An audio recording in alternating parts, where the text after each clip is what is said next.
कल्याण डोंबिवलीतील खतरनाक आरोपी दत्ता आणि सिद्धेश जाधव भावांची भर रस्त्यात काढली वरात।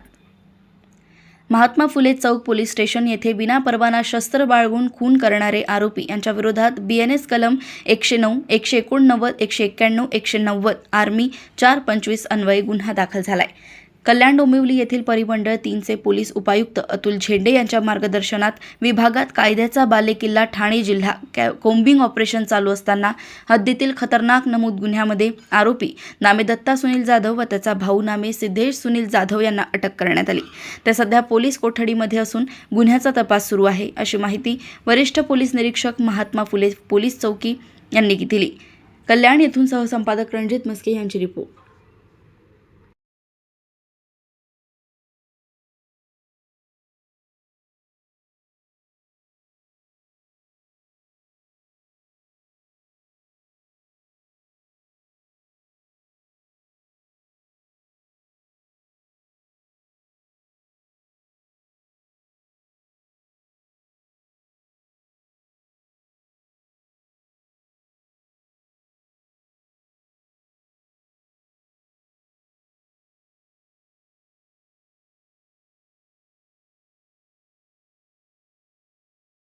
आज पूर्ण कल्याण डोंबिवली या झोन 3मध्ये परिमंडळामध्ये आपण सगळ्या पोलीस हद्दीमध्ये 8 पोलीस हद्दीमध्ये कोम्बिंग ऑपरेशन आणि ऑल आउटचं नियोजन केलेलं आहे। याच्यामध्ये आमचे सगळे पोलीस स्टेशनचे अधिकारी कर्मचारी डेचे स्टाफ असेल नाईटचा स्टाफ असेल मोठ्या संख्येने आम्ही याच्यामध्ये तो 240 अधिकारी कर्मचारी या पूर्ण ऑल आउट ऑपरेशनमध्ये सहभागी झालेले आहेत।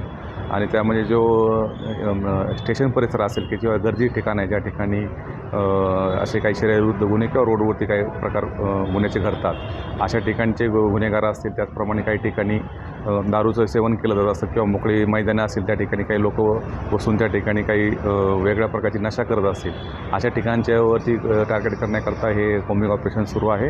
आणि 8 पोलीस स्टेशनचे आमचे अधिकारी कर्मचारी सर्व सिनियर PI आणि आमचे SAP या कोम्बिंग ऑपरेशनमध्ये सहभागी झालेले आहेत।